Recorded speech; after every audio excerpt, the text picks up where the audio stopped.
Happy Friday, fellow Texans. It's the James Show, News Talk 820 93.3 FM WBAP. I am your host, James Parker. I know, good to see you too.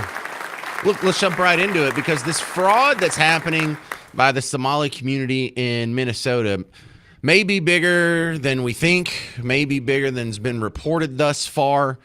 Just to give you sort of a taste of that, Fox News was talking about it right before the show started. I pulled this for you. Fraud investigators are finding in Minnesota is growing by the day. Kelly Loeffler, who leads the Small Business Administration, says in the 2 days her agency has been investigating the state, they've uncovered at least $1 million in PPP fraud just 2 days in. Several of the whistleblowers in Minnesota have also told lawmakers they believe the total amount of fraud could total up to more than $8 billion. So what we're looking at so far is over $1 billion in fraud. And when I say $1 billion, this isn't like investigative or estimated or suspected. These are convicted criminals. We have 59 convictions in various fraud cases from various programs. And when we highlight one program, it's not really about that program because it's happening across 5 different ones that we know of thus far. We haven't even touched the PPP deals. So expect that number to keep growing. The stuff that's going to make you fall out of your chair, though, is the people that are just rushing to defend this. They can't stop themselves. And so when you have a story about how one community has defrauded one state, and it's not even a big state. What's Minnesota, like 8 million people or something to that effect? If that. They're rushing out to tell you how great these people are. How dare you group all these people and judge them based on their own actions? So KSTP is a local TV affiliate up there. I guess KSTP like St. Paul. But they run out there to tell you this is how much of an economic engine the Somali community is. This is how much they contribute. Look at how awesome these people are. As soon as the story's over, I'm going to tell you some additional numbers that'll make this seem insane. Back to tonight's top story. Sources tell ABC News that immigration efforts targeting Somali Minnesotans are underway in Minneapolis.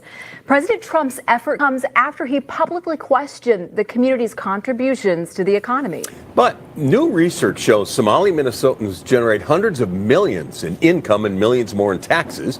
Kamaria Bray joins us live in Minneapolis with a look at the data. Well, Kevin and Lindsay, we are at Hamdi Restaurant on East Lake Street. This is a Somali-owned business, and we talked to the owner who says he works very hard and pays his dues like many Somalis in the state. Hang on. If you were making a film that was Somali propaganda masquerading as news, would you change one word of this package? Here's a beautiful family that owns their own business. Yeah, small business owners. Why don't you go talk to the fraudsters? Why don't you go talk to some of them? Why don't you talk to some of the criminals? Why don't you talk to some of the serial rapists? No, you're going to go find the nice, greatest, most sanitary example you can of the community and put that forward like that's the standard? Interesting. And he hopes that the president can recognize it. At Hamdi's restaurant on East Lake Street, if it's not the smell of grilled meat that lures you in, this is the rice. It's the welcome of the owner. We are working hard, family. We are working 7 days a week. Abdi Shakur Elmi moved to Minnesota from Somalia in the 90s. He and his family have run the restaurant for decades. Like me and my dad, we work very hard every single day. And it's their labor that's being questioned by the President of the United States. These are people that work, they contribute nothing. But that contradicts the research from Concordia University's economist. Did you hear that? She said economist. Not economist, economist. You're going to tell me about the economic impact of this community? I want you to listen to these numbers because I'm going to fix this terrible report as soon as in about 1 more minute of audio. Dr. Bruce Corey. I can share that information with him and he probably change his mind. According to his research, Somali income is at least $500 million in Minnesota. They pay $67 million annually in state and local taxes. $67 million annually in state and local taxes. Put a little thumbtack on that. The estimated impact of these workers, the Somali workers in Minnesota, could be about $8 billion. That's with a B, not an Hey, that's about the same size as the fraud estimates. Ha ha ha. An M. And it's the way what they help produce and how that production in turn generates and ripples through the economy. What industry would feel the biggest hit if Somalis were to leave Minnesota? I have a feeling retail probably could be first because of that massive Retail. So they don't make anything. They just buy stuff. Hey, well, I need to sell a hot dog to somebody. I need to sell a t-shirt to somebody. I need to sell shoes to somebody. So they don't make anything? You just told me they don't make anything. So yeah, KSCP wants to leave you with the impression that it's an economic powerhouse, this Somali community.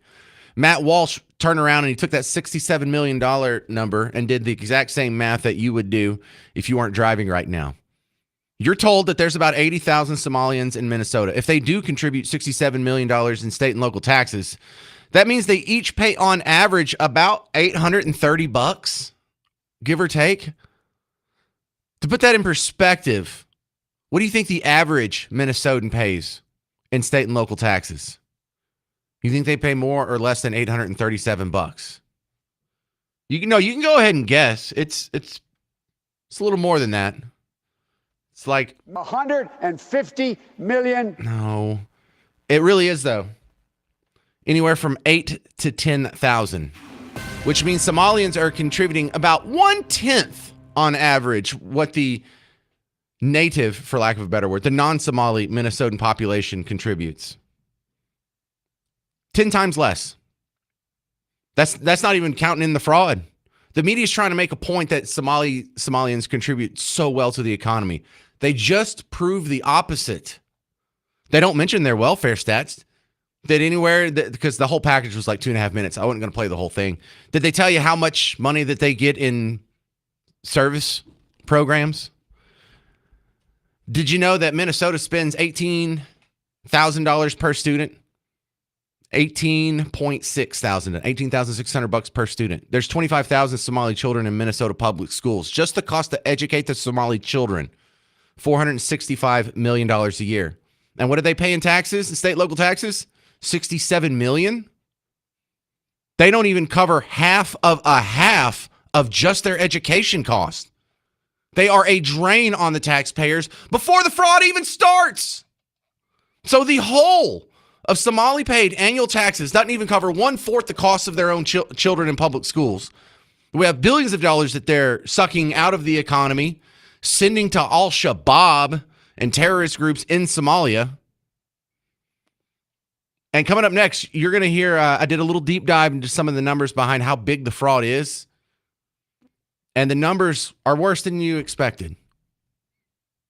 So the breakdown, and this will be thanks to City Journal. And I also have Jim Varney coming on from Real Clear Politics to talk about this. And then we're going to ask him about the pipe bomber that was arrested and announced this week in D.C. 800-288-9227. I'm James Parker on News Talk 820 and 93.3 FM WBAP.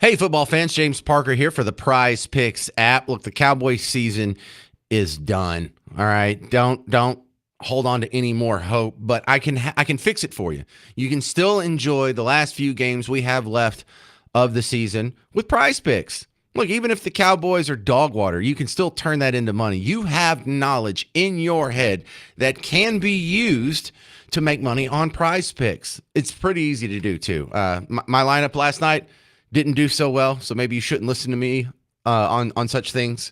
But if you're better than me, go make a lineup of 2 to 6 players. You look at their statistics, you pick more or less on a statistic. And if you're right, you can turn a little bit of money into a lot of money. And you don't have to win that much. Like last night when I was playing, I put up $20 to win $60. So really, I only have to have a winning lineup like 1/3 of the time to come out ahead on that. So download Prize Picks. Check it out. America's #1 daily fantasy sports app. Millions of daily users, billions in prizes awarded. And you can get a little bonus action if you're new to the app by using the promo code. Download Prize Picks. Use promo code WBAP. You get $50 in lineups with your first $5 lineup. Download Prize Picks. Use promo code WBAP. Get $50 in lineups with your first $5 lineup.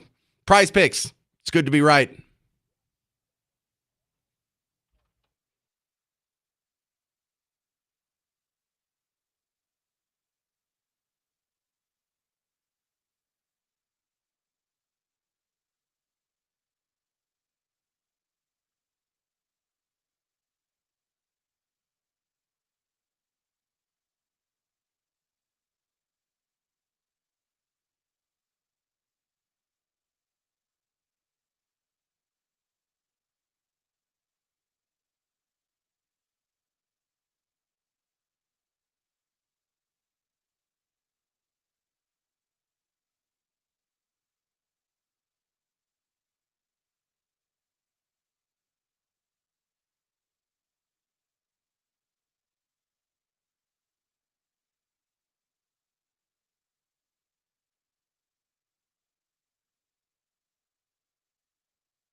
Welcome to the James Show, News Talk 820 93.3 FM WBAP. I am your host, James Parker. We're doing something really cool in the last hour of the show. Yesterday, we did an auction where we gave away a four-pack of passes to Christmas at the Anatole. Today, an amazing prize as well to raise money for the 38th annual Cumulus Kids Toy Drive. And in order to get some more monetary donations in the 4 o'clock hour only, I'm not going to give you the phone number now, but I'll tell you what the prize is. You win a pair of tickets for yourself to go to a Stars game with me, and I get a pair of tickets too. So I think I'm going to bring somebody. I doubt it'll be Miss Parker. We have like 18 kids. We live in a shoe. But it might be. I don't know. I'll have to see if she's available that day. But I think we're going to go see. It'll be at the AAC. I think we're going to do the Boston game in January. But this is an amazing gift because you can't buy this at the store. You can only get this through the auction that's happening at 4 o'clock. Oh, you can go to another Stars game, and you can probably do it for less than $500. But you can't go with me, and you can't do it in a way that helps little kids have a magical Christmas. It's for a good cause. It's an experience. You and your son, or you and your wife, or you and your friend get to have a lower bowl seat with your favorite radio host. And the bidding's going to start at $500. That starts at 4. So stick around for that. All right, my next guest from Real Clear Politics, Real Clear Investigations, James Varney's back on the James Show.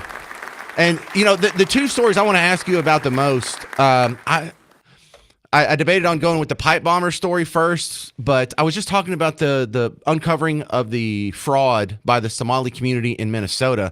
And I want to start there because the numbers are so big. This is just one state, and I doubt the Somali people are the only ones doing this. So I would really like to sort of widen people's scope and just imagine what the amount of fraud must be like through the $2 trillion worth of programs, socialist programs that we have.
Yeah, and I want to stress that from my point of view, this isn't a problem with the Somali community. This isn't a problem with Minnesota. This isn't a problem with, Democrat governors looking the other way while constituents are robbing the taxpayers blind.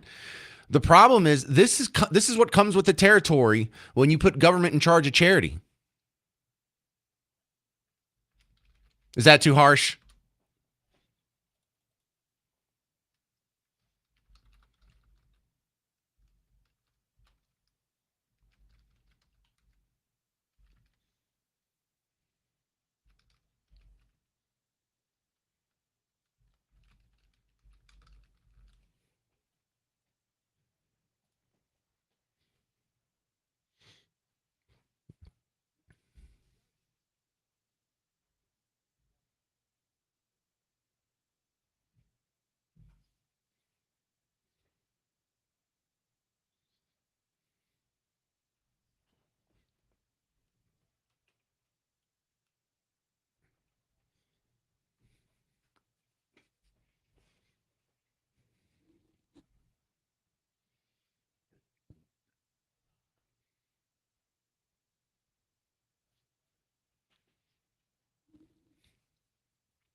All right, we're talking with James Varney from Real Clear Politics. I think the thread that connects these two stories, this immense Somali fraud discovery here, along with the pipe bomber situation where he just got arrested and we figured out who he was this week, almost 5 years later. The thing that connects these two stories is the evidence has been there and was just ignored for 4 years under the previous administration, and the current one just picked up this ball. And why aren't we pursuing this? And that's what I don't have an answer for. Well, these cases could have been solved much sooner. They were just ignored.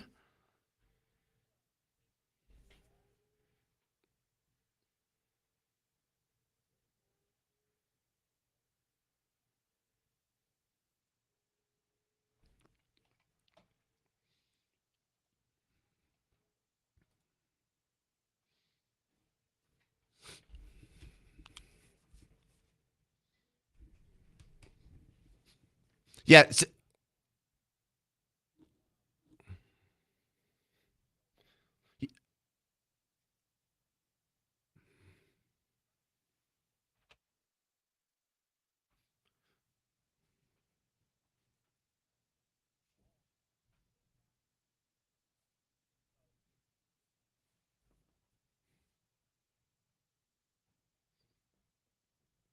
All right, we're talking with James Varney from Real Clear Politics. I actually copied and pasted a paragraph from that Chris Rufo article where he goes back and he talks about this. There's a new program that was started in Minnesota to make autism claims.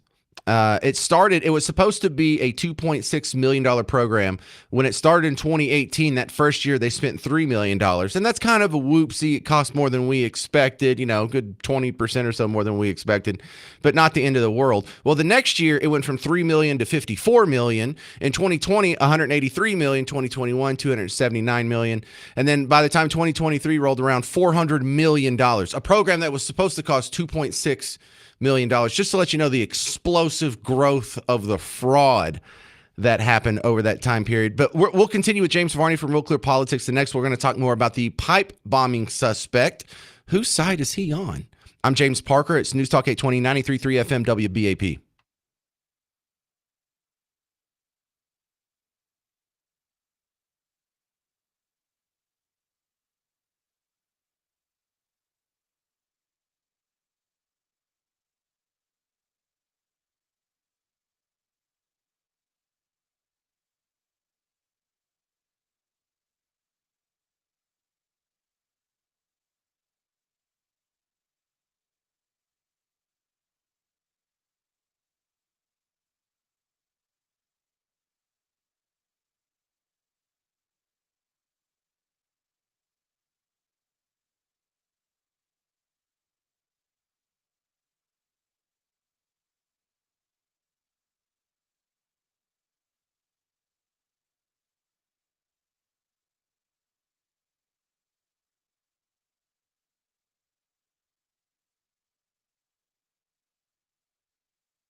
Hey there, fellow Texans. Welcome to the James Show, News Talk 820 93.3 FM, WBAP. I am your host, James Parker.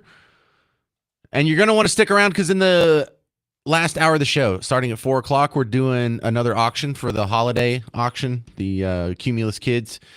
And you're going to bid on a chance to get some Stars tickets in the lower bowl. Go with you, a friend, and me and a friend. We don't have to do the whole music thing. I was just kind of teasing, getting people excited there. But you got to listen in the 4 o'clock hour. That's when I'll give out the phone number. The bidding starts at $500. But what you're really doing is donating $500 to a very good cause, and you kind of get the added bonus of checking out the Stars with old Parker here. We're continuing with my friend James Varney from Real Clear Politics. We already went through the staggering Somali fraud story, moving on to the pipe bombing suspect.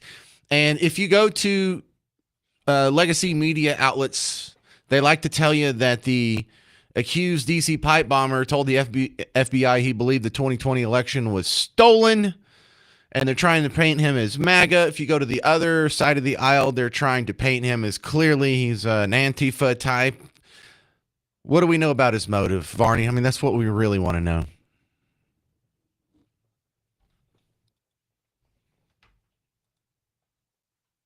Yeah.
Well, the other weird part about this that I'm waiting to hear is how did it go 15 hours between when he placed the bombs before they were detected? 15 hours outside the RNC and the DNC on Inauguration Day with the parades and the public crowds and the swearing in ceremony and the inauguration speech. You would think things would be pretty well locked down at such a sensitive time frame.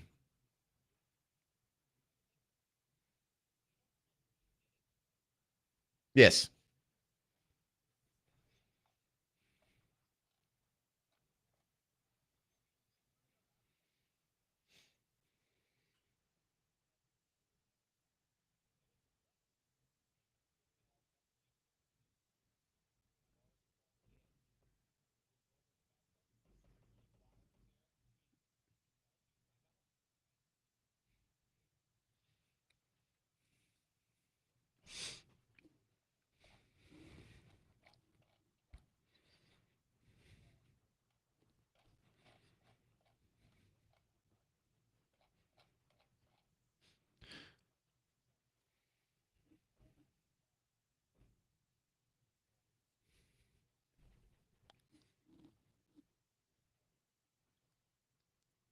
James Varney, you work at Real Clear Politics, so I know you're omniscient. Why would the Biden administration not pursue this?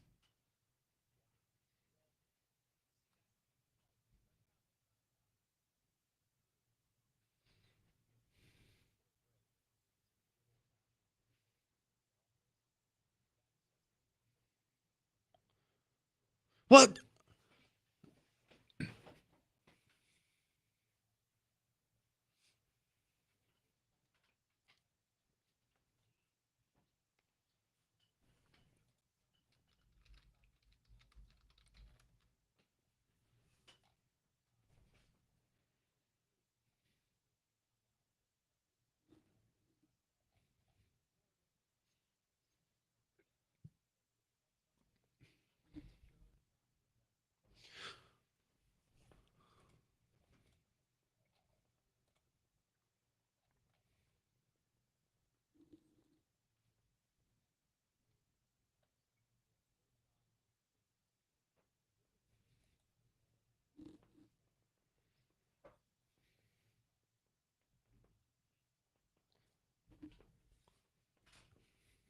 Yeah, it definitely looks fishy because when we're talking about January 6th, there have been a few investigations into that. They had an impeachment trial and they didn't even go down this rabbit hole of, well, hey, might want to figure out who that pipe bomber is.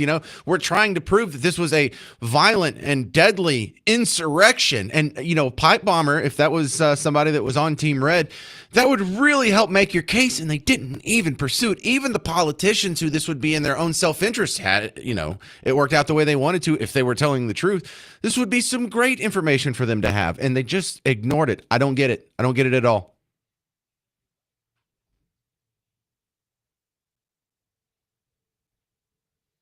Well, it tells you what a joke that committee is. It totally discredits anything that the results. This is we got to the bottom of this mystery. No, you didn't.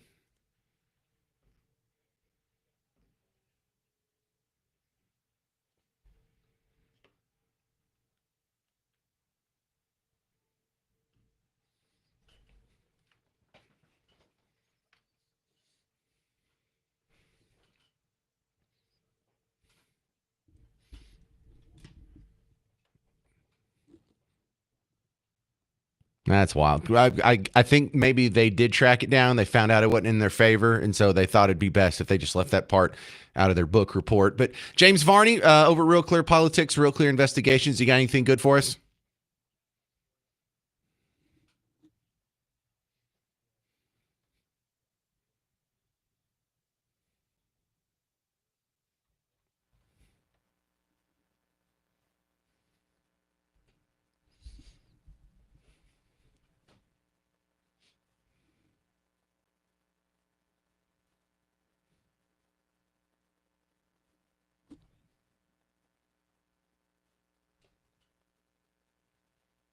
All right, I'll go check it out. James Varney, Real Clear Politics and RealClearInvestigations.com. Appreciate it, sir. Coming up next, you're going to hear the media desperately spin the pipe bomber scenario. And it's like, how could you spin this? It's they don't do a good job, but you'll hear it next on The James Show. 800-288-9227. I'm James Parker on News Talk 820, 93.3 FM, WBAP.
Hey there.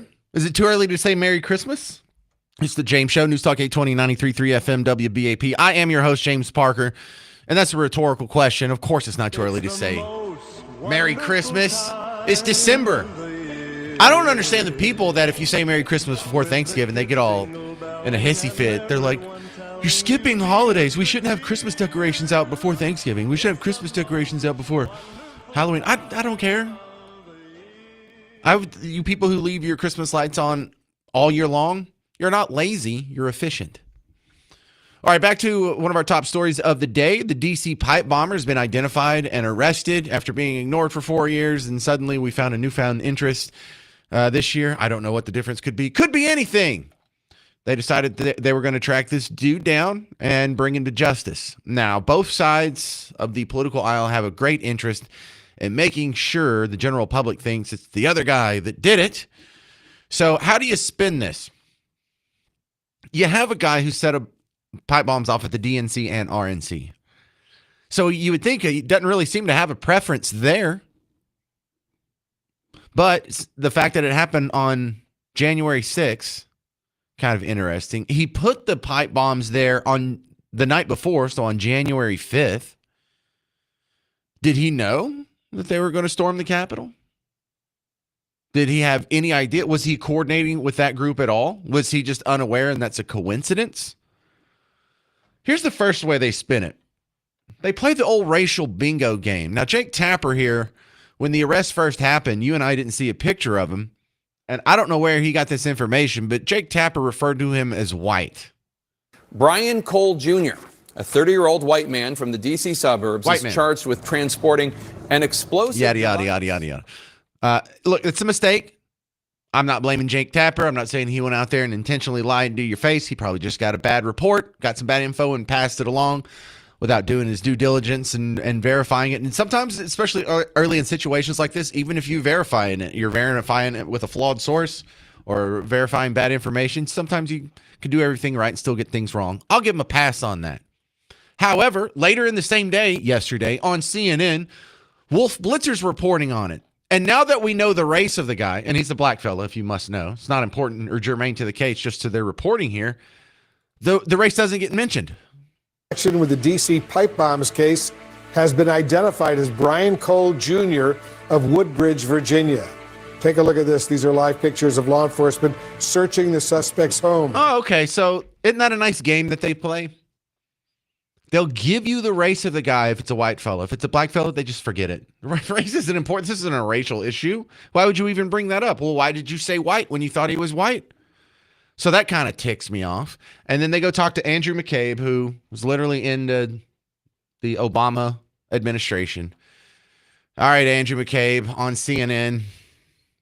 He's going to allude that this guy's coordinating with MAGA. Well, it's hugely significant. Wolf, it was a major attempted violent act on the nation's capital and seemed to be at least circumstantially timed with an attack on the Capitol to stop the certification of the election. So when you put all these things together, this is a major crime that the FBI needed to solve.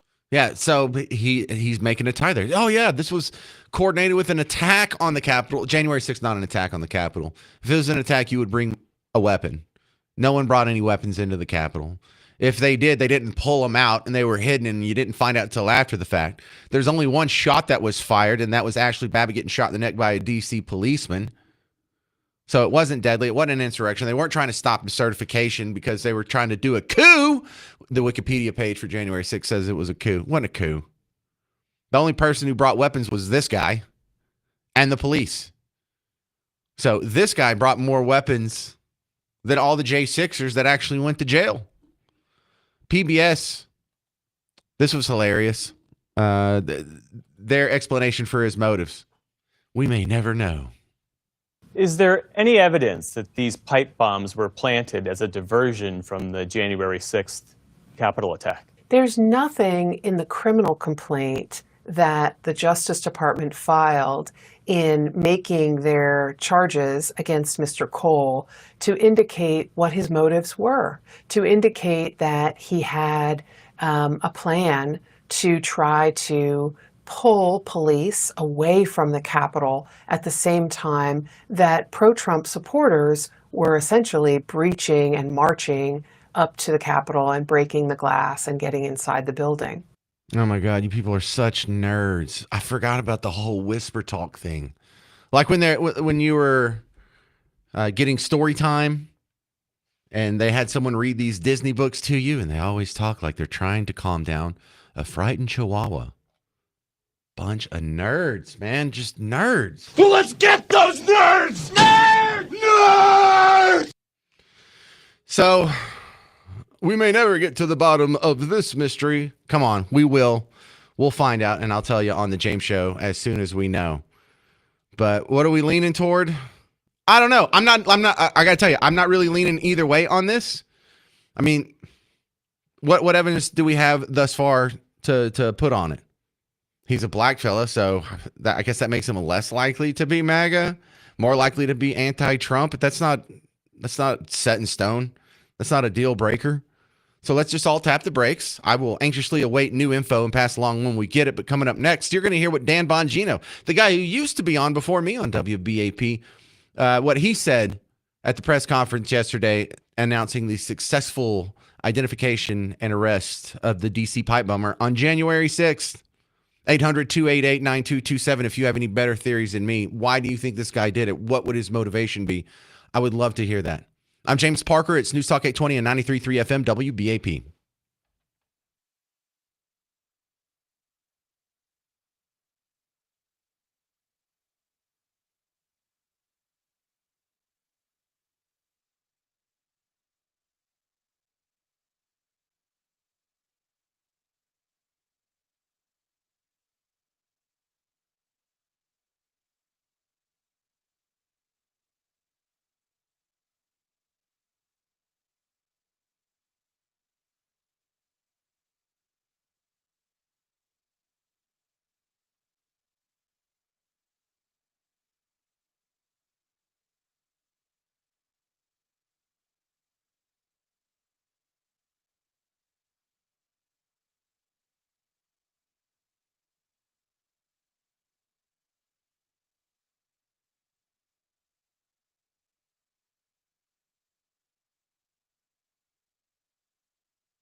Hey there, fellow Texans. Welcome back to the James Show. It's News Talk 820 93.3 FM WBAP. I am your host, James Parker.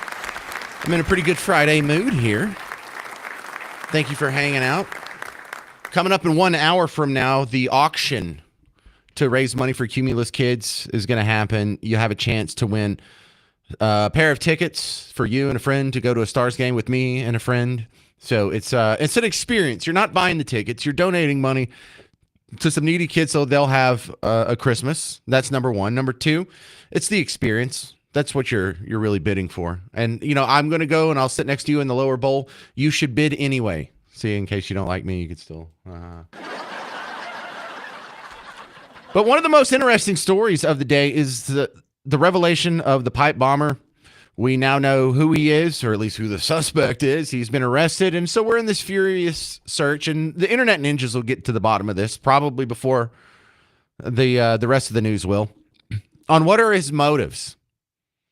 Because the two pieces of information that you are really wanting to hear that I can't give you, and I'm sorry I can't, is what team is he on? Is he team red or team blue? And as base as that sounds, it is kind of important. This isn't just a political gotcha moment to where you can dunk on your political opponents. But the other question you may have is, why didn't the last administration do this? Why did they just pick up all these pieces of information and weave this thread together under Trump? Well, that leads you to speculate, well, maybe the answer wasn't favorable to the Biden administration. Maybe they didn't care. Maybe they were just focused on the J6ers themselves, and this couldn't help their case any.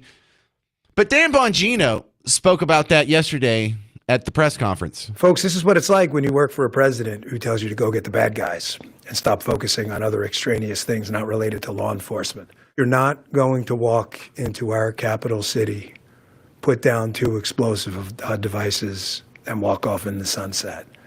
Not going to happen. We were going to track this person to the end of the earth. Well, I mean, that's nice of you to say that, but that's not a given, Dan Bongino. For the last 4 years, someone had walked into our Capitol, dropped off some pipe bombs, and they weren't scouring all the evidence to the end of the earth to find the guy. They didn't seem to care. Why not? That is weird. So was he a patsy? Was he a setup?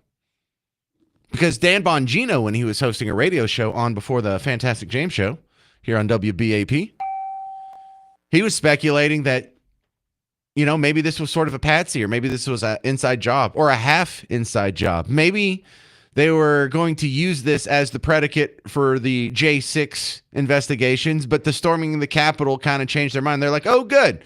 We have this. We don't have to use the pipe bombs as a predicate for an investigation and hyperbole and act like this was a very dangerous, deadly insurrection. Yeah, maybe so. Decent speculation. Do we know yet? No. When we find out, I'll definitely tell you. But this makes the reporting on January 6th look so ridiculous. Jason, Frisco, you're on WBAP. Hey, just a few nuggets I kind of wanted to get into while I'm trying to unpack this whole pipe bomb thing.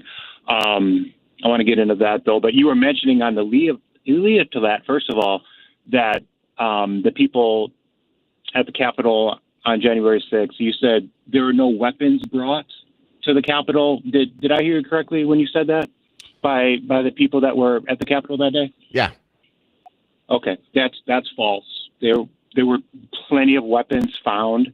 Now, maybe not carried into the Capitol, but on the Capitol grounds. Sure. Some guys left them in their car. Some guys had them in their glove box. Sure. That's not what you would do if there was an insurrection. You wouldn't bring a gun and then leave it in your gun in your glove box. Well, an insurrection kind of, if there's an attack on the Capitol, doesn't that make it sound like they had weapons and they took them in the Capitol and they were at least brandishing them, not hide? Because look, there's probably, I'll admit there's probably some weapons in the Capitol that people were concealed carrying just out of habit. I know people who carry guns everywhere they go, and they're like, what if they go into a bar or a place where it's not allowed? They carry it wherever they go. So I bet you there was some even maybe some weapons in there of that variety as well. But the point is they didn't pull them out. They didn't tell anyone they had them. That's not what an attack or an insurrection belies. That's not how you would behave if you were trying to operate a coup. Yeah, but they were ready. That guy from Alabama, I believe his name was Kaufman, or Leroy Kaufman, had a had an arsenal in a pickup truck, handgun, shotguns, 100 rounds of high-capacity ammo, crossbows. I think he even had swords or machetes. Or you just don't bring that kind of stuff if, like, oh, how about if a fight breaks out, I got to defend myself. So they Maybe were to there you. for I a know guys reason. who walk who No. carry that in their truck on a regular basis. I do. Okay, I do carry a pistol, but for a small armory, no, not necessary unless you were ready to either participate in something bad or you were staging it for something. But I just wanted to say my point on that one. Second point is I'm a former investigator, and you were alluding to the fact that maybe, you know, the Biden administration didn't really follow through on this, or they haphazarded or whatever through the investigation. And sometimes things just pop in an investigation, and it could take years, and it just there it goes. I remember back when we got Bin Laden, right, during the Obama administration, and a lot of people wouldn't give him credit because they said that the Bush administration did all the work, and then he took all the credit because it was on his watch. So I'm not ready to say that just yet until we get all the details, though. But just the legwork that these investigators had to go through, because the pipe bombs are made of all homemade materials, that retail type grade materials. Yeah, you don't go buy one at Academy. No, I got it. No. So they had to go through nationwide inventories of retail stores. Right, just hell of a coincidence. Hell of a coincidence, don't you think? I'm just saying that could take years to do. And I'm not saying I know the truth on this yet, though. But it didn't take years. It didn't take years. They explained how when they got into office, they got all these data points and they weaved them together over the last few months.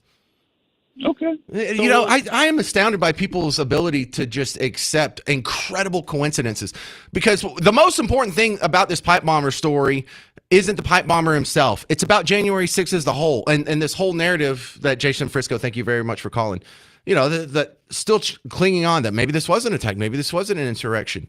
No, it sounds more and more like there were some people who were concerned about some shenanigans in the 2020 election. The event was called Stop the Steal. So that sounds like someone who's not trying to overthrow a democracy, but trying to maintain the integrity of the existing democracy. And they were worried about some foul actors who were thwarting democracy. They were defending, protecting democracy. That's what Stop the Steal is.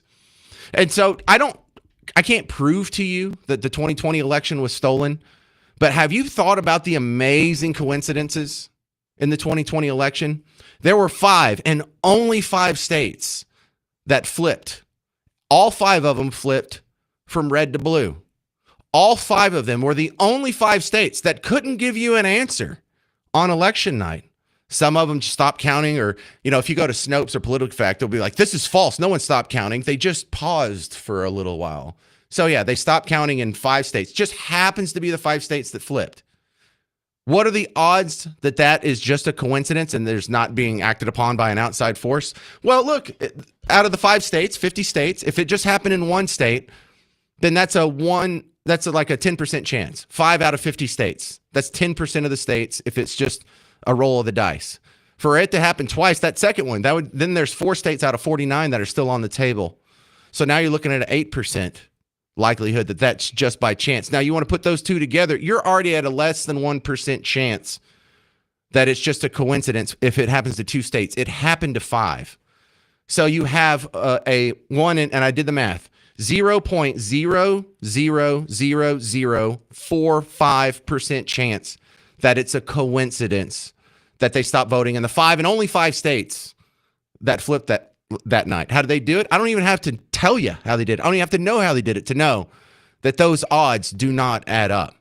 There's a over 1 in 2 million chance that that's a coincidence.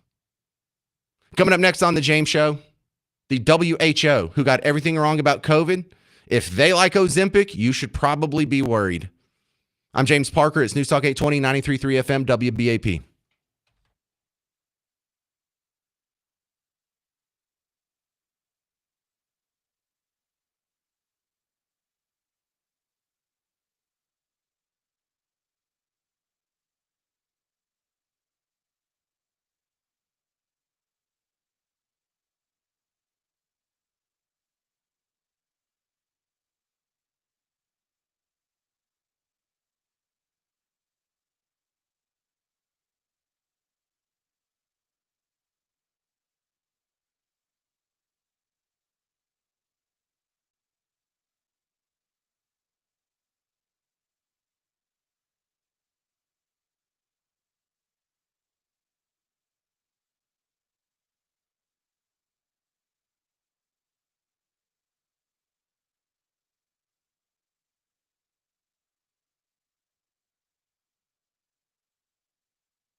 Who's afraid of a little Ozempic? It's the James Show, News Talk 820, 93.3 FM, WBAP. I am your host, James Parker. Well, we have some doctors saying it's a miracle drug that's saving people. We have other doctors that say this is a poison that's slowly killing people. If you want to look for guidance, the World Health Organization is who you should probably listen to last. Here's WFAA. Well, the World Health Organization just this week announced that they are recommending the GLP-1 medications as a tool to manage obesity. Prior to this, they only recommended dieting and regular exercise for the treatment of obesity. Already quite popular in the United States, the new recommendation should give an additional boost to the use of these medications. Our medical expert, Dr. David Winter with Baylor Scott and White, joins us to discuss this new recommendation. Dr. Winter, thank you for being here. Hey, good to be with you, Morgan. All right, I want to just start with what I know this is kind of a controversial thing for some folks. What are your thoughts on this new recommendation? I think it's a great recommendation. These drugs have made a huge impact on obesity, which had been steadily increasing in America up to 48%. Since they hit the market, it's down to 41% and still going down. Not only that, we're seeing that people who take these drugs seem to have less heart attacks, strokes, and kidney disease. So these drugs are making an impact, Morgan. Whoa. All right. My next guest coming back on, Dr. Matt Chalmers, who might have a little bit to say about that. Dr. Chalmers, your take.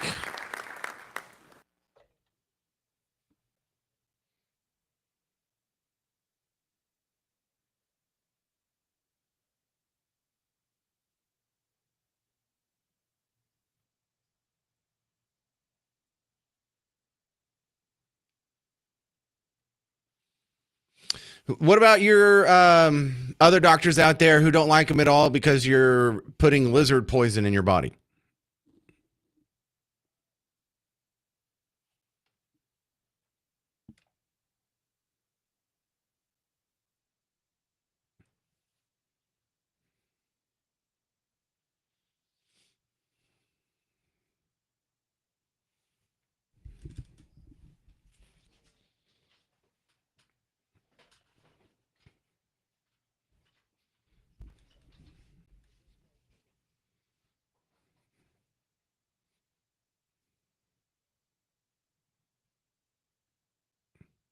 Okay, so now I see a sliding scale to where I can see how that makes sense totally.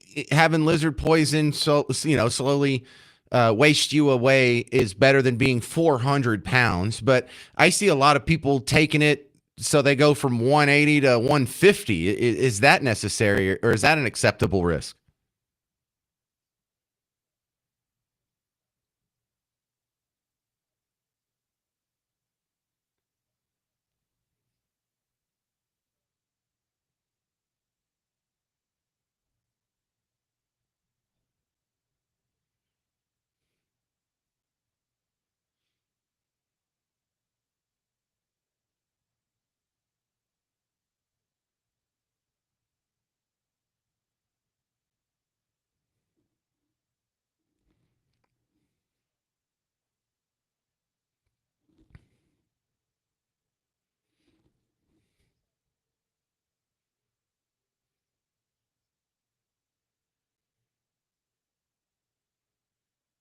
Yeah, and I heard similar complaints about the Atkins diet, the old one where you could drink bacon grease for breakfast, but you just couldn't have a piece of bread.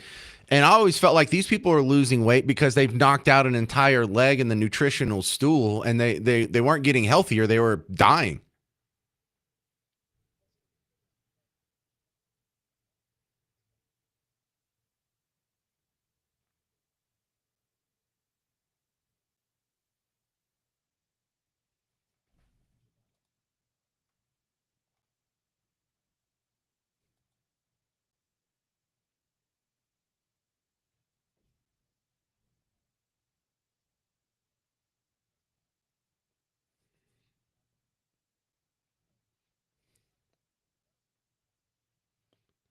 All right. All right, stick with me for another segment. I want to ask you about the people who are currently using a GLP-1. If you have any nutritional supplemental guidance and exercise guidance, whatever for them. But if you have any questions for Dr. Chalmers, 800-288-9227, or you can send me an email, parker@wbap.com. We'll continue with Dr. Matt Chalmers next on The James Show, News Talk 820, 93.3 FM, WBAP.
So is Ozempic bad for you or not? It's the James Show, News Talk 820 93.3 FM WBAP. I'm your host, James Parker. Continuing with Dr. Matt Chalmers. He's a local doctor who helps people in his wellness clinic with, some of these issues. I hear you helping people with diabetes and other issues like this. But, you're a guy who, if you ever see Dr. Chalmers, he's jacked. Like, he's a guy who's clearly in shape, knows what he's talking about as far as being able to get your body to be in whatever shape you want it to be in.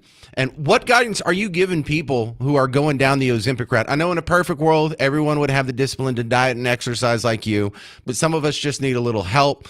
So do you recommend like a regimen of supplements to go along with an Ozempic shot?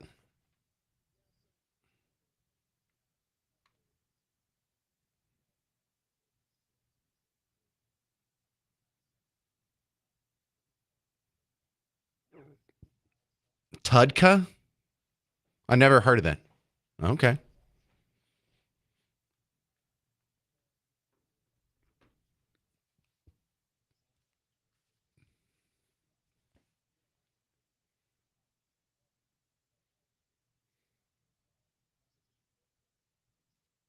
So Tudka, huh? All right, let me see if some of these calls are for you.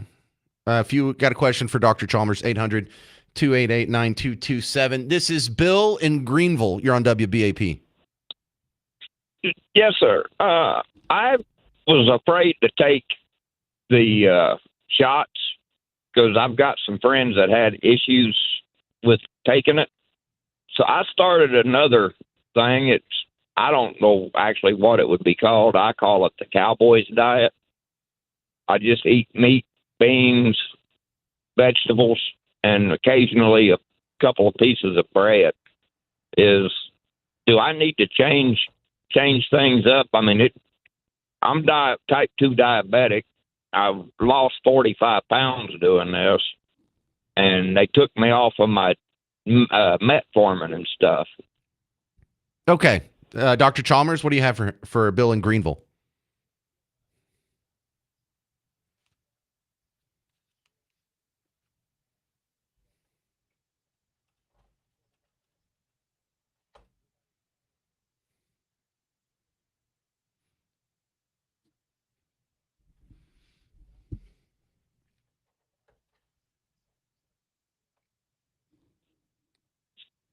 Yeah, get those numbers. Do you know those numbers off your head, Bill? Well, my numbers were 6.4, and they dropped down to 5.7. I don't know what that means. Is that good, Dr. Matt?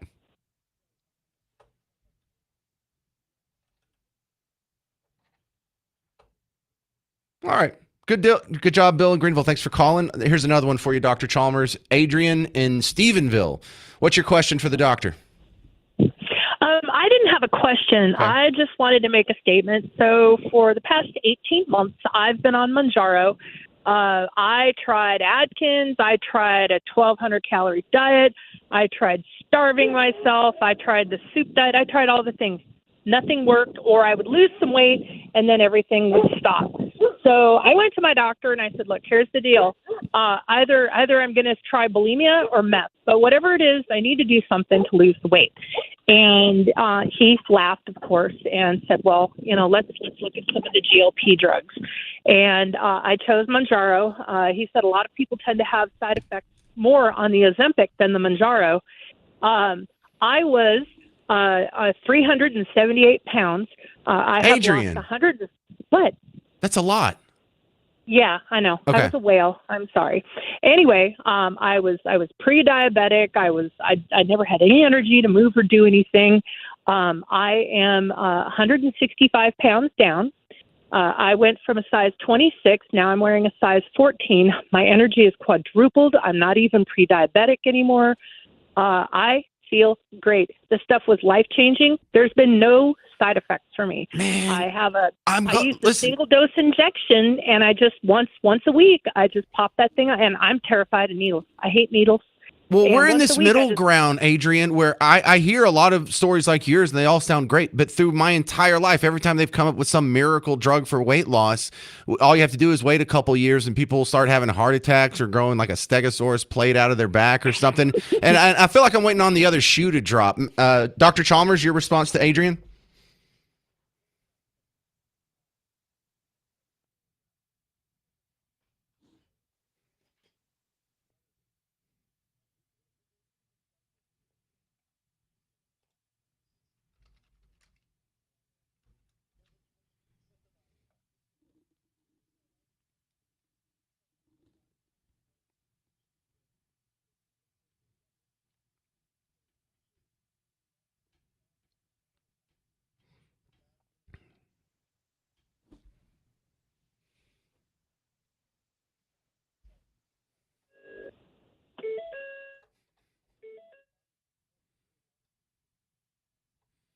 Thanks for sharing your story, Adrian. I guess you're busy. You got to go. All right. Thank you very much for your help, Dr. Chalmers. ChalmersWellness.com is his website. Anything else you want to plug in 10 seconds? All right. I hope y'all don't start going blind or something. I really hope this works out for you people. Coming up next, the hottest new radio segment in North Texas, Garrett's World on The James Show. News Talk 820, 93.3 FM, WBAP.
Hey, happy Friday. You're just in time for Garrett's World on the James Show. News Talk 820, 93.3 FM, WBAP. I'm your host, James Parker. The guy across the glass is my producer, Garrett, who's so wholesome, it's questionable. It's kind of like having a producer that's Ned Flanders. Like, you're nice, but you're so nice. It's suspect. My dad's like that. My dad's like when the cashier says, you have a good day, he goes, you have a better day. She's like, what's your problem? Like, easy. He's just nice. He means it. He's just a nice person. I know we don't see that. He doesn't flip people off in traffic. You know, he doesn't leave the toilet seat up. He's probably a great roommate too. But he tells stories in the meetings, and I don't think I always get them. And I'll put some of the blame on me for this, but enjoy. This is this week's edition of Garrett's World. Keep in mind, I don't even know what this is going to be. I've stopped listening to him before the show. If you had the biggest talk radio station in Texas, the chance for a broadcast that's going over the heads of 8 million people, is this the story you would choose? Here. My mom actually reminded me of another time I got in trouble at school. I was trying to forget about this one. So, from a young age, I was considered a gifted child based on my superb reading skills and ability to learn and remember everything before I even started school. As a kid, however, I didn't quite understand that or how important it was to my academic career. When I was in first grade, I was placed in TAG, which stands for Talented and Gifted. Looking back on it, I totally understand why I was put there. And if I knew what I know now, I would have taken every advantage of it I could. At the time, though, I just saw it as this place where a few really smart yet mostly mean kids who were condescending towards any idea that wasn't their own. Not to mention, none of my best friends, or really friends in general, were part of this group. We had to go to TAG every Tuesday, immediately after lunch. I went with 2 other kids from my class, but they would run off and leave me behind, which, in retrospect, is still a pretty crappy thing to do. And all my other friends got to go outside and play. So, because I felt left out and didn't grasp the importance of TAG, I only showed up occasionally and ended up on the playground most Tuesdays where I really wanted to be. My mom would ask me every Tuesday afternoon when I got home how TAG was and what I was doing in there. I would tell her, we're learning Aesop's Fables. Well, a few weeks of telling my mom the same thing, she seemed to get skeptical and asked me, again? How long are you going to be on the subject? I just shrugged. Well, one day, when my mom visited me at lunch, I saw Miss Strickland, my TAG instructor, beelining over to my mom. I was really getting nervous. Miss Strickland said hello to my mom, then told her she had been missing me in TAG. My mom looked down at me with her eyebrows raised. Didn't have to say a word, and I started saying, "Oh, I was just tricking you, Mama." Miss Strickland just walked away. Boy, was my mom mad. When I got home, she told me I was grounded for lying. I was very distraught because that same night, Rudolph the Red-Nosed Reindeer was going to be on, and I really wanted to watch it. But nope. I learned 2 big things that day. 1, always tell the truth, even if you've done something wrong. And 2, when your parents or teacher tell you to do something, do it, even if you don't understand why in the moment.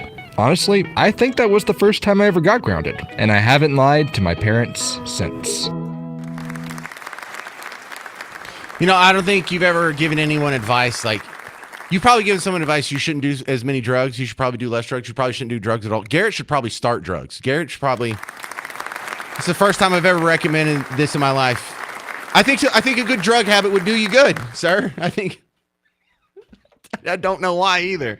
Garrett, you spent like the first 90 seconds of Garrett's World just reiterating in about 6 different ways how just damn smart you are.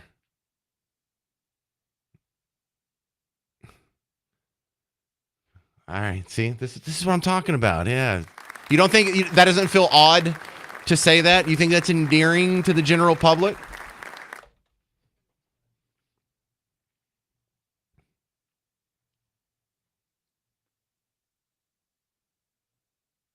You didn't. You were ditching tutorials after school, Garrett. You were ditching your tutorials for after school. You weren't using your intelligence for good. And so what's Garrett's World? Today's episode of how, man, I follow the rules so good. Here's one of the 2 times I didn't follow it, and I'm so damn smart, and I use my powers for good instead of evil.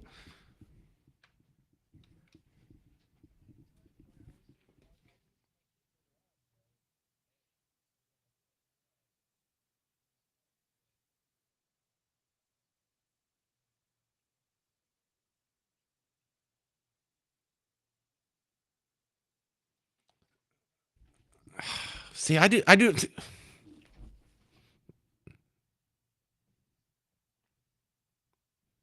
What are you, a motivational speaker now, Garrett? What are you talking? You're a board op, dude. You're not inspiring people to reach their full potential. And the thing we do in talk radio is you're supposed to be smart and pretend like you're dumb. That's what you're supposed to do. You're supposed to go read a bunch of history books and know a bunch of knowledge and then come in here and make a bunch of fart jokes and then somewhere in between there say something intelligent about Marcus Aurelius or something to throw people off and keep them guessing. You're setting the bar too high. You got to set the bar low. That way you can just hurdle over it every day. No, don't listen to me. That's just my... Well, you want to chime in now too? Now, Kimberly James wants to get in on a conversation. Yes, your comments on Garrett's World?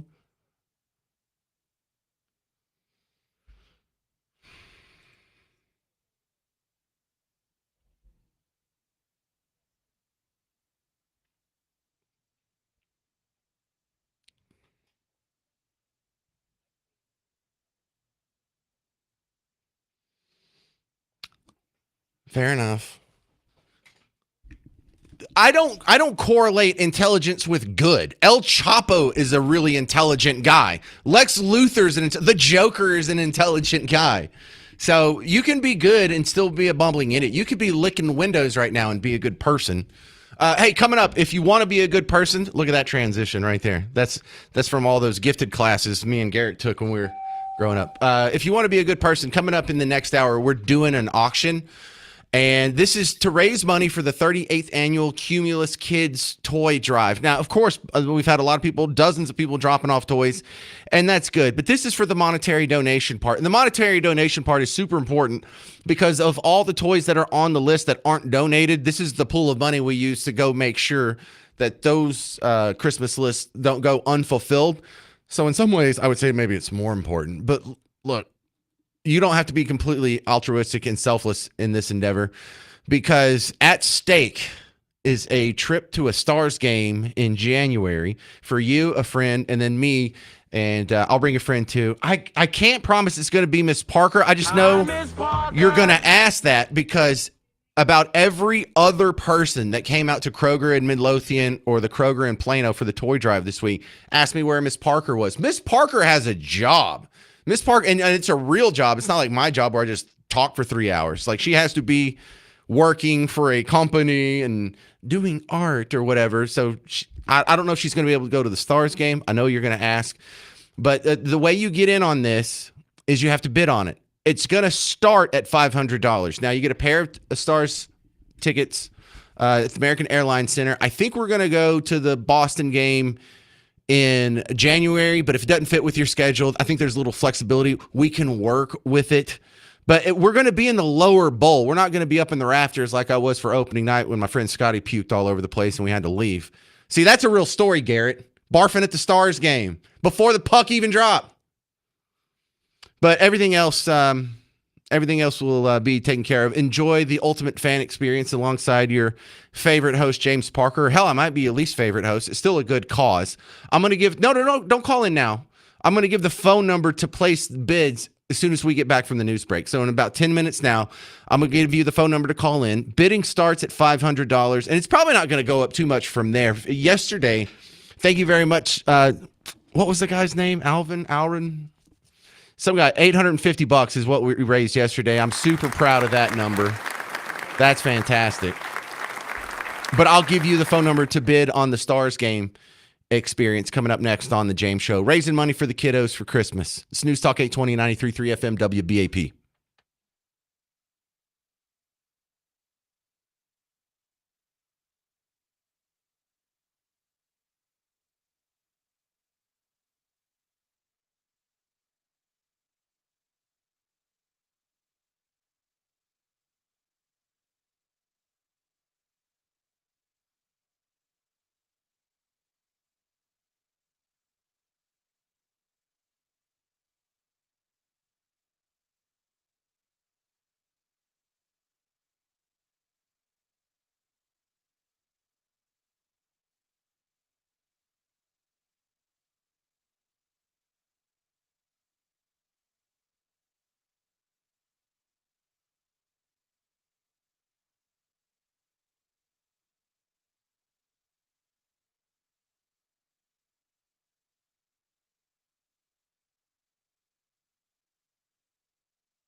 All right, let's do a Christmas miracle on the James Show. It's News Talk 820, 93.3 FM WBAP. I am your host, James Parker, and I'm throwing down the challenge to the James Show audience. People, we have to raise some money for these kiddos, or they're not going to have a Christmas. It's up to you. There's not any government program that's going to come in and save the day.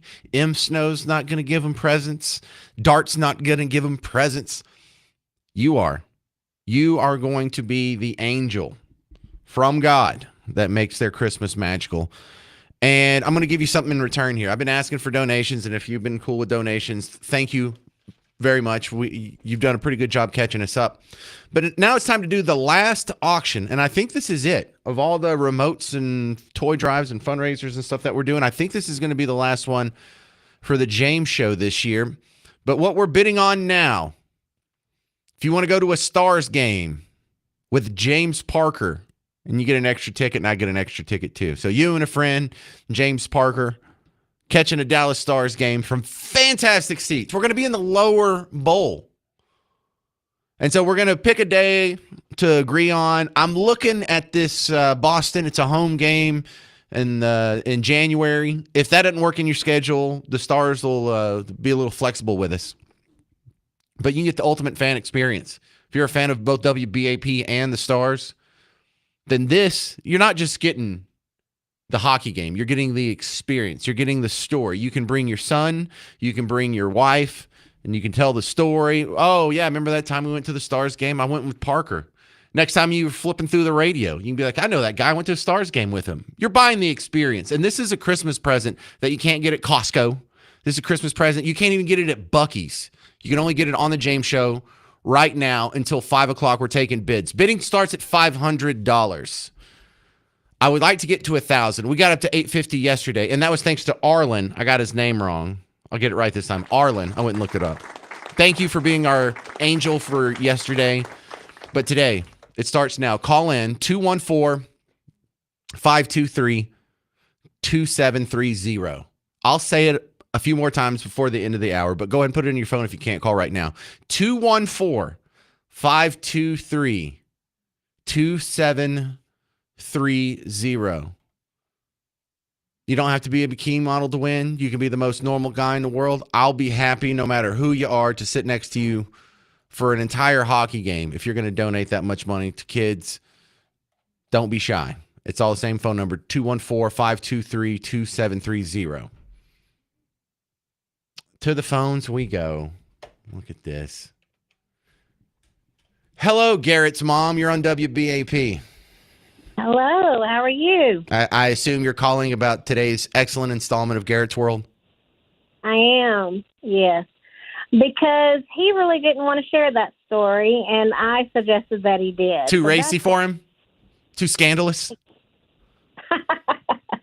No, it's just something he doesn't like to make mistakes or fail or anything like that. And he's sharing with, as you said, 8 million people that he made a mistake. This wasn't Garrett being vulnerable and pointing out his shortcomings. He spent the first 90 seconds talking about how amazingly smart he is. Well, he is that too. But, yes, he got in trouble. And the moral of the story is don't lie to your mama or you don't get any Christmas festivities. Yeah, don't lie to your mom or you miss a 30-minute claymation special. It was very important to him. Thank you, Tracy. You're welcome. Next up on the James Show. Oh, gee, what are the odds? It's like election 2020 over again. Garrett's dad on WBAP. Hey, Garrett's dad. James, how you doing? Great. Well, that's awesome. No, Garrett, so he did speak for the first 90 seconds or so talking about, him being smart. But the moral of the story, like Kimberly was saying, was, do the right thing. If you are always working to do the right thing, then good things will happen. And so that was basically what was going on, was he got caught and learned from that experience that, hey, maybe I shouldn't have done that. So, but I do appreciate you giving the colorful commentation. Well, some of it sounds like I'm griping about him, but most of it's not. Like when I say he's so wholesome, it's suspicious. I mean that as a compliment. And come on now. What I You don't do? have to, you don't have to start backtracking now. No, I'm not. Listen, so my sister has her oldest kid's a lot like Garrett. It's the craziest thing in the world. My 4 kids are Tasmanian devils who just break everything in their path. My sister has 3 kids, and one of them, he got up every morning and he made his bed. I'm talking about like when he was 7 years old. You would go into his room when he was 8 years old. His room would be clean. All his toys would be in their proper place on the shelf. You know, there wasn't just like disassembled Legos strewn everywhere like a tornado would come through there. It was the damnedest thing. And so, you know, that level of discipline, that level of not just being good, but wanting to be good and then actually following through on it, that's like hyper rare. So I don't know why Garrett's wasting his time here. He should be like going through the business world because that's the type of, you know, right brain personality that ends up as left brain personality that ends up as a CEO of a Fortune 500 company. And he's over there pushing buttons on a soundboard. Yeah, but he's got to start out someplace. I did like what you said though about the motivational speaker. That was funny. Well, look, you did it too, though, Garrett's dad. You called in and you're like, well, the moral of the story, we're not supposed to have morals to stories. This isn't Mr. Rogers. This isn't Lassie. This isn't G.I. Joe where knowing is half the battle. We're supposed to tell the most entertaining stories we possibly can, not to teach a lesson, but to make sure people don't turn the dial. That's all.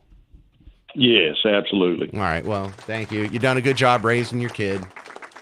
I am still a little suspicious of him. How old are you? And you got your roommates to call in, your mom and dad. How old are you and you still live with your parents? You comfortable with that, or does that seem weird to you?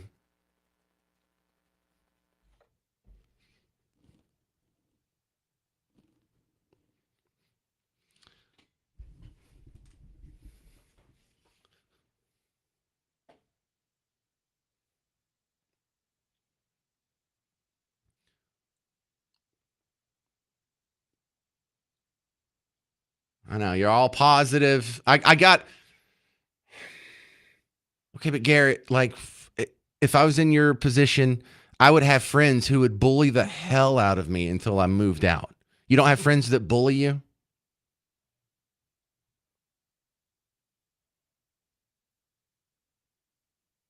Really good friends that you consider, and they don't say, "Hey, bro, you're about to be 29. Maybe you should get your own place." I don't know if you have very good friends then. Is there a religious component to this? Are y'all in some sect that I don't know about? Did your mom dress like Little House on the Prairie? What? That was a joke. She really does? Okay. All right, you got me on that one. Thank you, Garrett. Coming up next, we have some robots taking over in North Texas. Drone deliveries are expanding, and self-driving robo-taxis are on the way to your house soon. I'm James Parker. It's News Talk 820, 93.3 FM, WBAP.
Happy Friday. It's the James Show, News Talk 820, 93.3 FM, WBAP. I am your host, James Parker. The auction is on right now. It is going to be live from now through the end of the show. We will stop taking calls and taking bids at 5 o'clock, and this is for tickets to the Stars game. So the auction is for our 38th annual Cumulus Kids Christmas Toy Drive, and yesterday's auction went great. Christmas at the Anatole. If you didn't get to win the auction, I still highly recommend you go. What a great setup. But this one's a Stars game. So you get a pair of Dallas Stars tickets with, I'll be your guest and I'll have a guest with me. And we're going to be in the lower bowl. So it's going to be good seats. We didn't just go get the cheapest seats the Stars could give us. And it's going to be at the American Airlines Center, which is next door to where we work. And look, maybe wink, nudge. If you're not too much of a weirdo, I'll take you up and show you the studio at some point. But let's see. Oh, yeah. I was looking at the Boston game. There's a game where the Bruins are going to be in town at the AAC, and it's in the middle of the week. I think it's either a Tuesday or Wednesday game. I think they play on both days. So that's the one I'm looking at. If it doesn't fit in your schedule, we'll work something out. You know, maybe you work at that time. We have to do a weekend game, whatever it is. We'll make sure it works. So don't let the schedule thing stop you. We'll find a game. But I don't want that to stop you from calling in and donating the money to Cumulus Kids Toy Drive. 214-523-2730. Some guy stopped in and the remote I did in Kroger in Midlothian on Tuesday, and he was like, I want those Stars tickets that you mentioned. I was like, there's only one way to get them. You got to bid them. You got to bid for them, and then you have to outbid everyone else for them. So here's your chance. 214-523-2730. I think that was John, if I remember correctly. All right. Hey, so robots are taking over. And, eventually people, if you're worried about the robot revolution, well, you're right to be worried about the robot revolution. On a long enough time scale, Skynet's going to take over. The Arnold Schwarzenegger robot-looking things are going to kill us. There may even be that one that can turn into goo. We're dead. But before that, we're walking right into the golden age of robot-human cooperation. In the meantime, they're going to be drone delivering packages from Amazon and from Walmart. They're going to be coming by in their robo-taxis and picking you up and giving you a ride. And it's not quite what it sounds like. It's not as awesome as it sounds just yet, but it's the next step in getting there. Here's the report from WFAA. Outside Uber's Deep Ellum office, riders are getting their first look at Uber's new robo-taxis. Using the Uber app, some trips now arrive as autonomous cars with a safety operator up front. The self-driving vehicles over a 9-square-mile zone in Dallas for right now, but there are plans to expand. WFAA's Kevin Reese got to hitch a ride. He's sharing his experience tonight at 6. So they showed it in there, and they said there's some sort of supervisor. It's a dude. There's a dude in there, so it's not like it's a self-driving car, but they still have a human being sitting behind the wheel. And what's he doing? Is he just staring blankly into space like he just got back from Nam? Got the 1,000-yard stare. Is he just jacking around on his phone the whole time? Like what does he do? No, I don't know. I don't have the answer for that. That's probably like an insurance company thing. Like, hey, we're not going to give you full coverage on this unless you can stick a human being in there. We're not just going to let the robots completely take over just yet. Oh, why not? That kind of takes the fun out of it. Because, look, taxis or these robo-taxis are going to be something that's a little bit different than the taxis and even the Uber situation that you enjoy now. Because what's going to happen when you are going out on the date, or me and Miss Parker are out, or let's not bring Miss Parker into this. She's an innocent bystander. How about two really cool young people are out on a date, and they've had a little bit too much to drink, and they want to go back and sort of consummate the night, and they get in a car that doesn't have a human being in it. What do you think's going to happen? Yeah, that's exactly what's going to happen. The fact that there's a human being in the car stops so much hanky-panky in taxis. You remove that element, and people are going to abuse it. There's going to be people who can't control themselves. Not like Garrett over here. He's a good Christian boy. But you other sinners out there, y'all are going to be doing nasty things in robo-taxis, aren't you? You just can't wait to get the human out of there so no one can look. And you're going to think you're so cool, and you're so dangerous, and you're so sexy. And the robo-taxis are going to be abused. You can't even wait till you get home, can you? You can't even wait till you get back to your apartment, you animals. Calm down. But that's what's going to happen. The drone delivery thing looks kind of cool because they were doing the tests in Mesquite for years now. So we actually, if you go online, you can see people who have gotten drone deliveries here in North Texas. And I think this video was from Mesquite. And we were wondering, what's it going to do? Just hover above you like 6 feet and then drop it? Is it going to land all the way on the ground, with the spinning blades possibly hitting stuff? No, what they have is this pulley system where it floats about 10 feet over your head and then it lets down on a string this other little box. Here's the sound of it. It's a dad and his son watching this drone drop it off. And so the box is actually the box that is being lowered down. Yeah, that's a robot. You can hear the spool. That is the wire spooling down. You hear that? So it spools down, and there's a box with 4 legs on it. And then the bottom of the box opens up, and whatever your package is falls out. Like it looks like it's giving birth to whatever he had ordered there. It's just a brown package. So it really looked like, I don't know, maybe birth, maybe did a number 2. Not trying to be gross. I'm just saying that's what it looks like, because when it's on 4 legs, it looks like a headless animal of some sort, like when those headless dog robots. And then it comes out from underneath. So I don't know. It's weird. I think we'll get used to it really quick. I can't wait to get them. And this will make it really hard for porch pirates, because couldn't you have the robot drop it off, the drone drop it off in your backyard where porch pirates can't get to it? Could you maybe have like a little box on the roof, or maybe like a box that it's put in so other people can't get to it? And look, you could have it dropped off in the backyard where it's surrounded by a privacy fence. That solves the porch pirate thing. I don't know. I'm really looking forward to this. I think it's going to be great.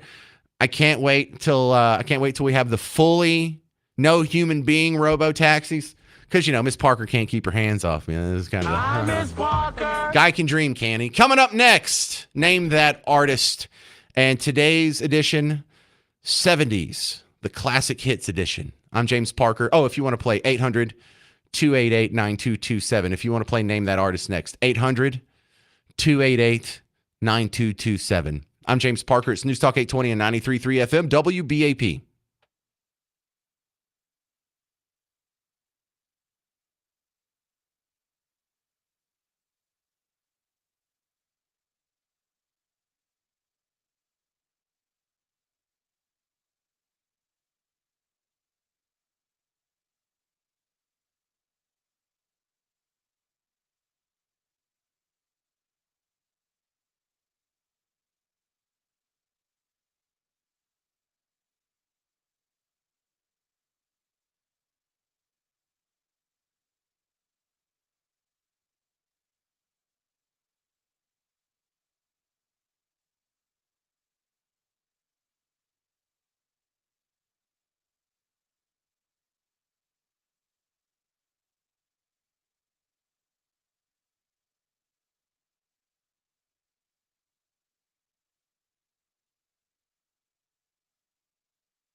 All right, let's play some Name That Artist on the James Show. It's Friday. We're having some extra fun because in addition to Name That Artist, which is going down right now, we are also doing the auction here in the last hour of the show to raise money for the 38th annual Cumulus Kids Toy Drive.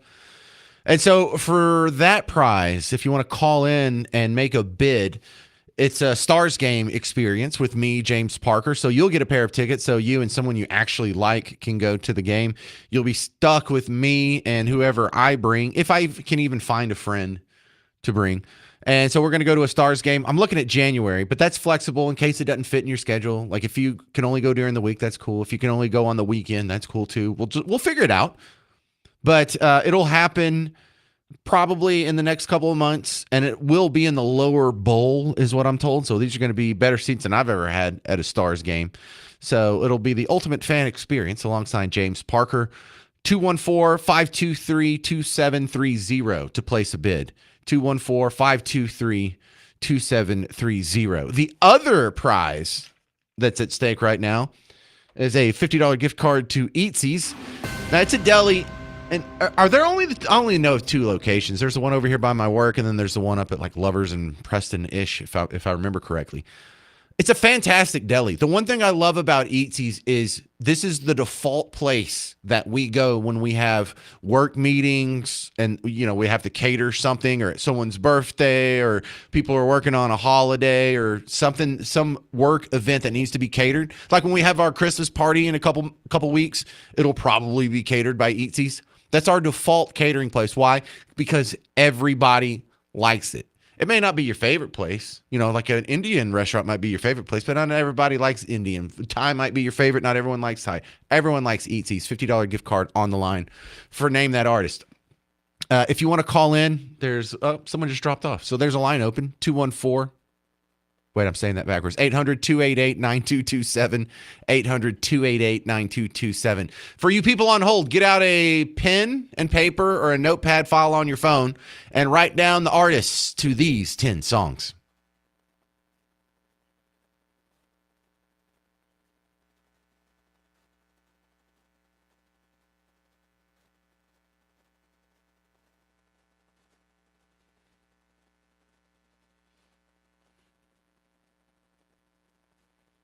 Uh-oh.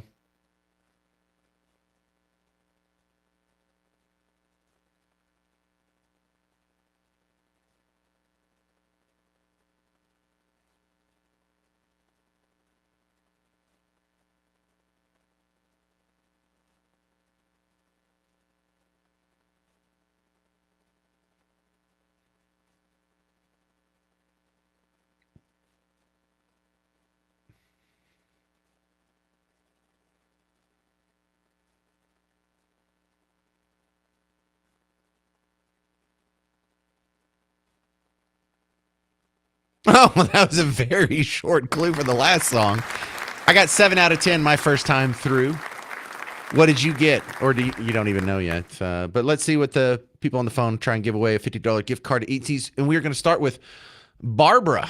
Hey, Barbara in Grand Prairie. You ready?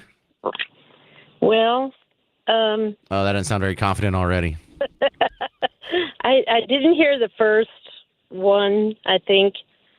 So I guess I'll just have to guess. All right. Let's hear your list. See how many you got. Okay. AC/DC, Stones, Led Zeppelin, Bad Company, Queen, Chicago, Boston. That's all I got right now.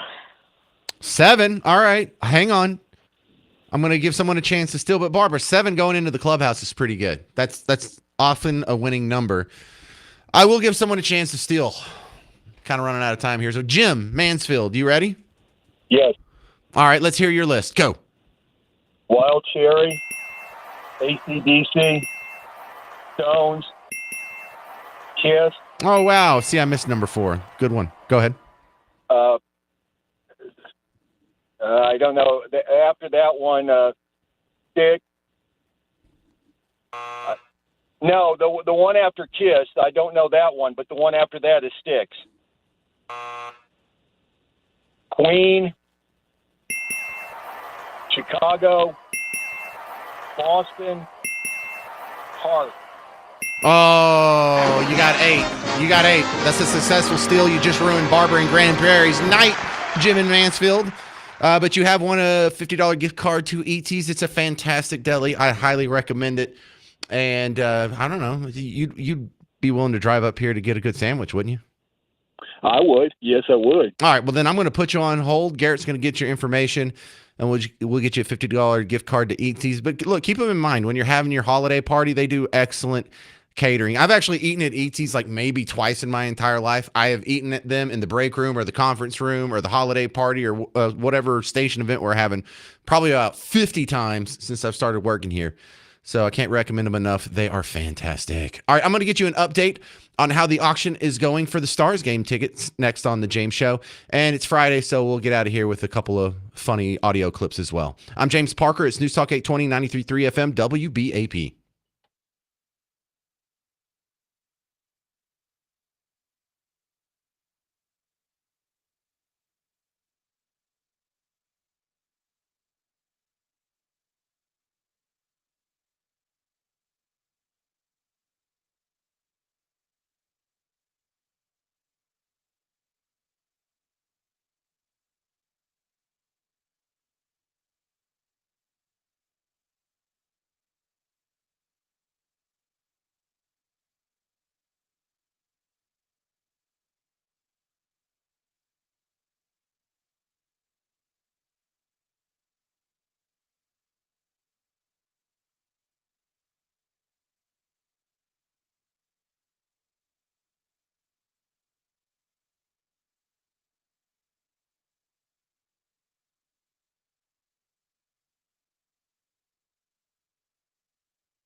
All right, we have some angels stepping up to make Christmas happen for some kids. It's the James Show, News Talk 820, 93.3 FM, WBAP.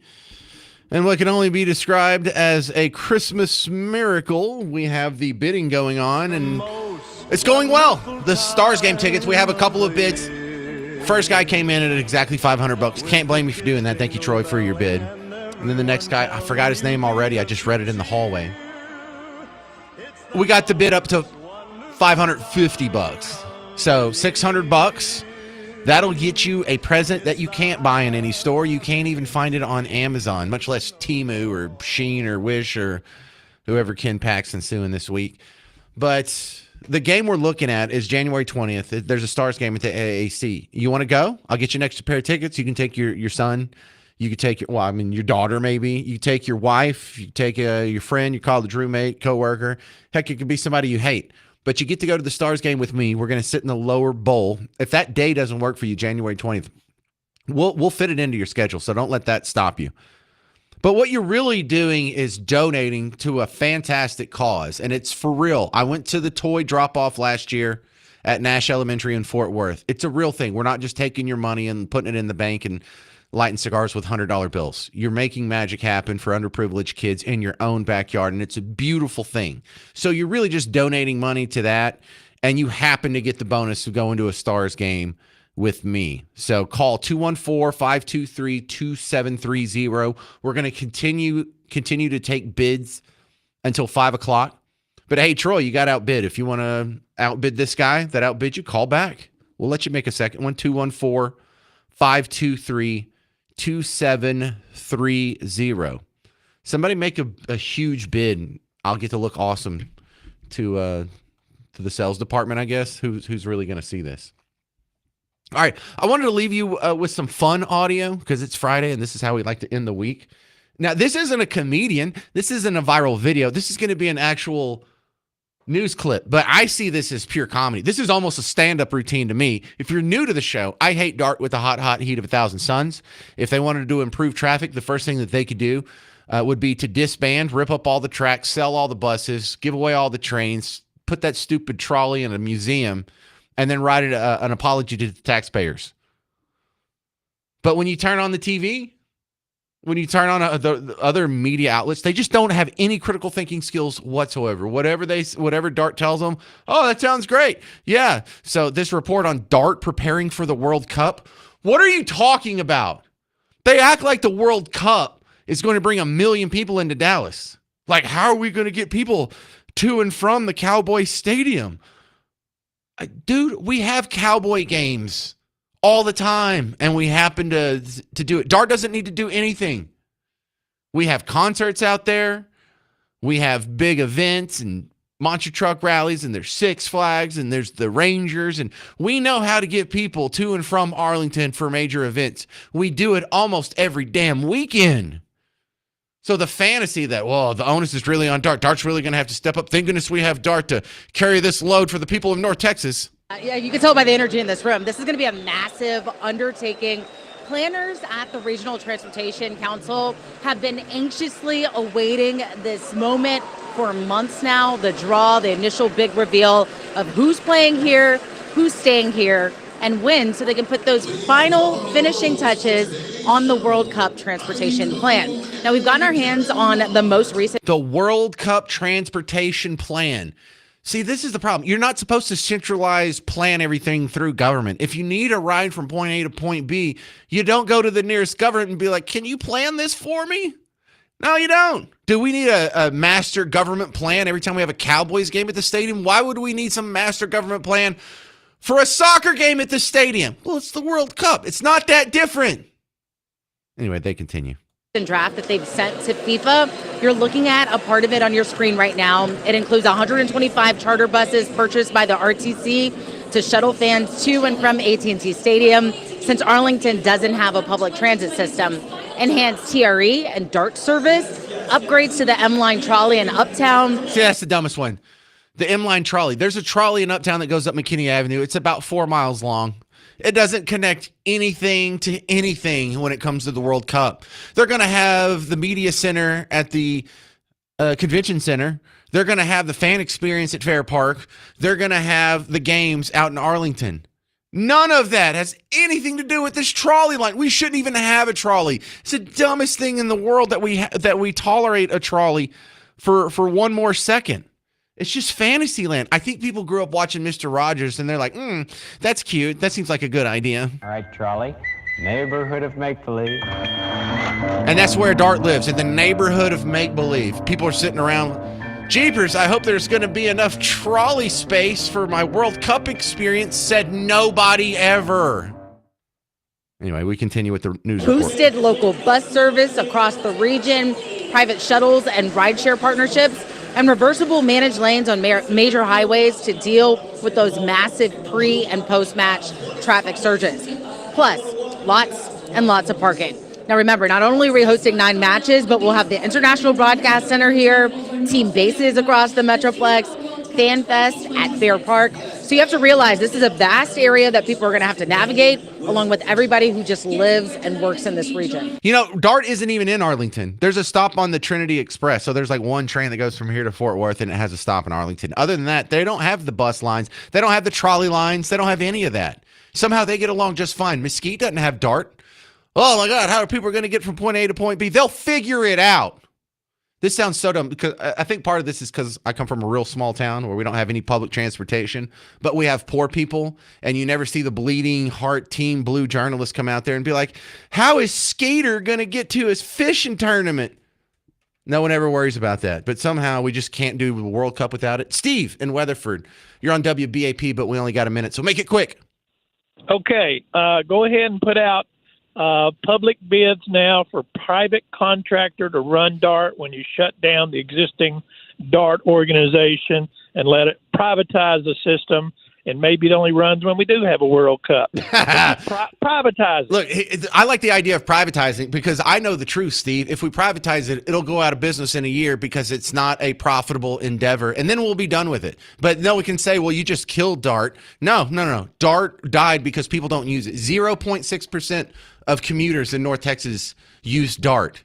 It would die if we weren't subsidizing it. So yeah, privatize it. But that gets to my ultimate goal, DART going away forever. Now go out, have a good weekend. If you need more James Show action in the meantime, go find the podcast. If you would like to make the last bid on the Stars ticket package, this is literally your last chance. You've got 3 minutes left to bid. 214-523-2730. I'm James Parker. It's News Talk 820 93.3 FM WBAP.